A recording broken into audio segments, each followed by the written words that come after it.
Hello, beautiful beings. How are you out there in the quantum fields of the infinite universe? Hope you're feeling expansive and lighter and some illogical feeling like your soul is coming into your body. I felt this like time to make a YouTube video, and then I was like, but I don't even know what I want to talk about. And I'm tired. And then I was like, okay, what's the topic? And it was like, oh, okay, this is important. So I'm being asked to share a little bit about leadership and how 2025, 6, 7, it's funny because I usually do not use years or numbers, is a time for those who never wanted to lead, never thought of themselves as leaders, did everything they could not to lead. It's actually time for you to lead. And there are many. Let's explore this. Okay, let's explore why. Why am I saying this? Why is this coming through? Well, let's see it from a game perspective. Okay, let's say in a game there's the leader that's been playing the leader for like eons and eons and eons, and it's just like a loop, and the mushroom is a mushroom for eons and eons and eons, and the princess is a princess for eons and eons and eons. When a game just gets replayed over and over and over with the same characters, it just gets stuck and it's a loop, and it's like not fun anymore, and the energy's clogged, so evolution isn't possible, and it could feel like death. So it's in a way like the only inevitable like the only thing that's constant is change. It's kind of the same here, where the roles of those and who were in leadership and have been in leadership forever, they're kind of sick of their role too. Like evolution needs to happen. They need a rest too. Like, it's like imagine you from a theatrical perspective. So let's take it from game to like a theatrical perspective, or acting. Like, or somebody's been playing the same role, like the same character forever, like no no role switch. It gets boring no matter how great the role is. Somebody who's been as the main character on the stage eventually will want to play the creepy butler in the corner of the stage that has one line, because the energy wants to renew, it wants to refresh, it wants to experience itself in new ways. So there is a shift occurring where those who have been kind of like the black sheep, the weirdos, the overly sensitive ones, it's time for you to lead. Isn't that amazing? Me, I mean, I've never really saw myself as a leader. I would fight with it. I would be like, no, I don't want to be a leader. I don't, never. Like, and it's just happening very organically, and I'm seeing why. So why do we have such resistance to leadership? Well, if you do have resistance to leadership, it means you are one of those who must start leading. Now, good news is leadership isn't actually what our brains comprehend as leadership. Let's acknowledge that our brain perceives leadership as these mean people that are narcissists that take over the world and nobody likes them, right? And so, first of all, that is shifting. The way you would lead is actually very different than control, take over, greedy for power, and getting what you want. Like, you're not that type of soul. So, what leadership actually is being brave enough to carve your own path. You're, Bella, you're really being spicy. She's like literally shaking the tripod. She's so excited about the energies coming through. So it's about carving your own authentic path and doing things in your authentic way. And being so lit by it is that you can't help but share it with others. And as you do that, it's not that you gain followers, it's that you create because when you hear that, it's like, oh, as a sensitive, empathic, caring being that um, desires equality, desires fairness, wants everybody to be in their power, those are signs that you are designed to be an amazing leader for these years coming, for this evolutionary process, rebirth, collective ego death, collective dark night of the soul that we're all coming through, and there are more waves coming. So let's reframe our relationship around the word leadership, is that it's not what you've experienced as leaders till now. You being a leader isn't like leaders have been. So let's make friends with this word in a new way. Oh, leadership. That actually sounds fun. Carving my own path, sharing it from overjoy with others. And so what comes up next is like, oh, well, I don't want to be like, create a cult, right? Those voices come up. I don't want to create a cult. Well, it's more about co-creating a culture. And in order to co-create a culture, you must be the part that you play in the divine play. And in order for that to happen, to co-create a culture, you got to be you. And as you got to be you, uniquely you, authentically you, is that, whoa, Bella's being really feisty. Okay, I'm going to get her ball. Look what she's doing. Bella, you're being a bitch. Oh, I'm going to get the ball from under the bed. Not editing this part out. I like leading, carving pathways of imperfection and showing the beauty in that. So this is me, imperfect filming, no editing. Oh, Bella, you did this on purpose. Okay, now go away.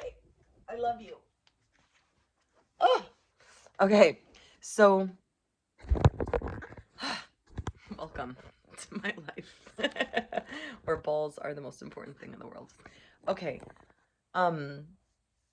So carving our own path, sharing it with others from overjoy, co-creating a culture. So it feels like, because as you embrace your uniqueness, it's like you're leading the way. You're leading the way, and people get curious and like, hey, I want to know more about you. I want to know how you're doing what you're doing. Like, your light, like, hey, can you give me a clue or two? So rather than seeing it, I guess I'm just going to let it be. So rather than seeing it as like you creating a cult or taking more power than you're worthy of, taking power away from others, it's more of you like cultivating a portal, like a vortex of energy that people get to visit and experience what brings you a sense of purpose and peace and pleasure. That's kind of what this leading edge leadership is becoming. We're becoming these portals that share with people what brings us peace, what brings us pleasure, and in that way we become the puzzle piece for the planet, for this planet that is rebirthing through us. Another thing that can come up as resistance with sensitive beings as they're embracing their leadership is, oh my God, like, they know how powerful they are deep down inside. And there's a deep fear of being attacked, of being crucified, of being like burnt at the stake again. And so I'm just going to wrap that up with saying that's not happening anymore. Yeah, that has happened. It's not happening anymore. It's already, we're in a next octave of life experience. So just let go of that shit. I don't even want to get into that weird traumatic psychology right now. If you want to dive into it one-on-one, let's do that. But right now it's like, that's not happening. So if that's not happening, you're not going to get attacked for that. You're not going to get burnt at the stake. There's actually a lot of support requesting that you rise. And now, oh, I'm so sensitive. I feel everything everybody's feeling. This is another voice of resistance to leadership. Oh, I feel what everybody's feeling. I'm so empathic. I'm so sensitive. I can go into self-attack modes.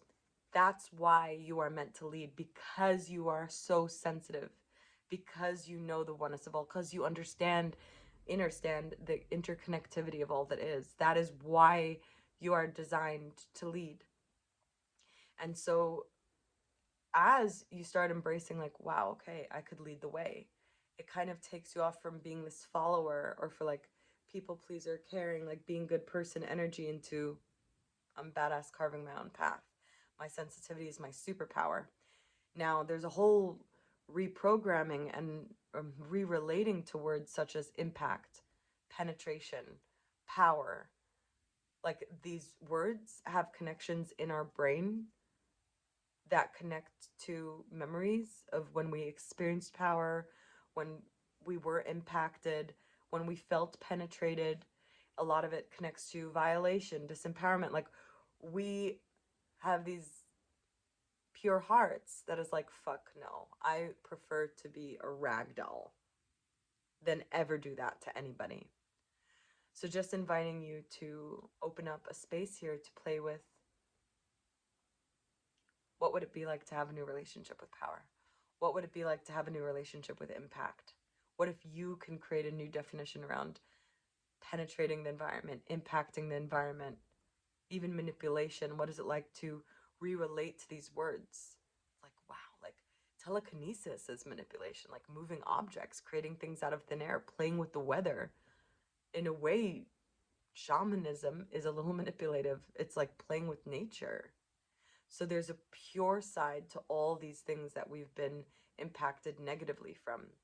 And even if there is a negative impact initially, the whole cosmic co-creation of chaotic collision is, there's a negative and a positive force, female, male, batteries. It's like that's life. And so we have to like let go of, I call it like the predestined crucifixion that we all go through, where we have to shed, what will others think of me, what will other, we have no choice but to shine the love that we are, by unconditionally loving and accepting ourselves as we are, trusting that we are created whole and complete and imperfect, which means I'm perfect, I am perfect. Source has split itself to have this experience into infinite possible perspectives and people. So you are the leading edge, Source expressing and exploring itself through you. And so to doubt ourselves is actually disconnecting us from the energy of creation. And the universe is just gonna be like, babe, like however long you need. You have free will. If I didn't give you free will, I wouldn't be able to experience myself through you. So there's no pressure. Like, yeah, I'm saying years from now till 2027 because there's a huge evolutionary shift that we're going through. There's no pressure. There's no right or wrong. You can't get it wrong. It's a natural evolutionary process, which I'm here to play my own part in echoing that to you and making it a little more easy and more smoothful. Smoothful, is that a word? More playful, more smooth, more graceful. That's what I love doing, because I've been through quite hellish realms, and I'm like, I'm gonna go back there. I'm gonna make it a little more playful. I'm gonna make it a little more smooth. So it's a great joy for me to be able to share this perspective after moving through many years of self-torture. And this is what I love to do. So there's so many ways to deep dive into this. There's so many ways that I love supporting. And one of the ways is we've had this mental health fitness support group live weekly, and I've shifted it to Quantum Play Portal. And in this Quantum Play Portal, it's a live interactive group experience where we are playing live and evolving together with the shadows, with the trauma, with the pain in different ways as I facilitate, co-facilitate, trigger the group, join the group. It's a really beautiful group of highly sensitive beings. And I've noticed that actually, it's funny because this video is kind of connecting to that in a way I didn't expect. This is a beautiful way to begin practicing. Like if you felt like you're sensitive, something's wrong with you. Yeah, like you've been a black sheep. You've always felt like you don't belong. That's kind of the resonance of the group, the shadow of it. And what's happening is this carving our unique, authentic pathway into leadership. And so if you're interested about that, then let me know. There will be my email in the description box right now. Yeah, it's super easy to join, sliding scale, and it's a really beautiful group, a culture that's being co-created. What else? They're free curiosity calls right now, 30 minutes, where I can tune in and be inspired of how to support people that are resonating in the highest and best way, because I love doing this. I love being a guide and a buddy into the quantum realms, and there's a lot that can happen also within one-on-one theta sessions, a lot of transformation, remembrance, life review, belief work, speaking to our own brains, where we can experience quantum leaps more casually. That's what I love, with easy integration without spiritual emergencies or healing crises.